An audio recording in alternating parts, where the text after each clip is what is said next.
கல்வித்துறைக்கு இணையாக விளையாட்டுத்துறை மிகப்பெரிய கொள்கையை முதலமைச்சர் அறிவிக்க உள்ளதாக அமைச்சர் ஆதவ் அர்ஜுனா தெரிவித்துள்ளார். காஞ்சிபுரம் மாவட்டம் ஸ்ரீபெரும்புதூரில் நடைபெற்ற விளையாட்டு நிகழ்ச்சியில் பேசிய அவர், கல்வித்துறைக்கும் விளையாட்டுத்துறைக்கும் பெரிய இடைவெளி உள்ளதாக தெரிவித்தார். தமிழகத்தில் 38 மாவட்டங்களிலும் சர்வதேச விளையாட்டு அரங்கம் போன்று விளையாட்டு மைதானம் உருவாக வேண்டும் என தெரிவித்தார். கல்வித்துறைக்கும் விளையாட்டுத்துறைக்கும் எப்பொழுதுமே ஒரு பெரிய கேப் இருக்கு. ஆல்ரெடி கல்வித்துறையோட சேர்ந்து விளையாட்டுத்துறை அமைச்சகம் 2 அமைச்சர்களும் சேர்ந்து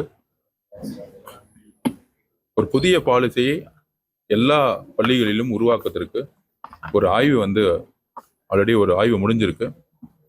அது ஆனரபிள் சிஎம் கிட்ட அந்த ஆய்வுடைய அறிக்கையை முழுதாக கொடுத்த பிறகு கூடிய விரைவில் தமிழ்நாட்டில் ஒரு ஸ்போர்ட்ஸ் பாலிசி எஜுகேஷனுக்கு ஈக்குவலா உருவாக்கப்படும். கூடிய விரைவில் அது மாண்புமிகு முதலமைச்சர் அறிவிப்பார்.